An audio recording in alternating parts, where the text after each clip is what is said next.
तर बघा आमच्या अंगणामध्ये आज आलेले आहे चिऊताई बरं का. तर आजकाल बघा जास्त चिमण्या वगैरे आपल्याला पाहायला भेटत नाहीत आणि आम्ही मस्त अशा शेंगा फोडत होतो.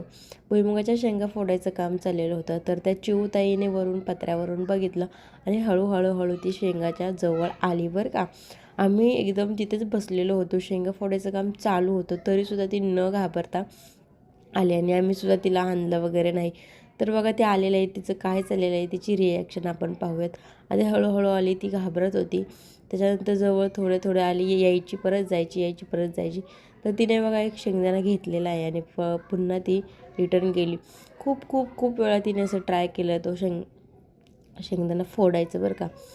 तर तिला काही तो फुटतच नव्हता. तरी तिचा प्रयत्न चालूच आहे बरं का. तर तुम्हीसुद्धा बरं का तुमच्या घराजवळ वगैरे कुठे चिमणी असेल तर त्यांना हाकलत जाऊ नका. वाटलं तर त्यांना पाणी वगैरे असं काहीतरी खायला द्यायचं. आमच्या घरातसुद्धा चिमण्या खूप घरटप करतात बरं का. तर त्याच्यानंतर ही चिवताई आली बरं का आणि तिने शेवटी तिला तो शेंगदाणा नाही फुटला. तिने खूप ट्राय केलं. पुन्हा तो शेंगदाणा तिने सोडला आणि दुसरा शेंगदाणा घ्यायला आली आणि तो तिने ट्राय करून फोडला. तर बघा तिने फोडला पण तिला खायला येत नव्हता. दुसरा शेंगदाणा तिने फोडला आणि छोटंसं केलं आणि तिने खाऊन टाकला. तर बघा कशी आहे ना चतुर चिमणी.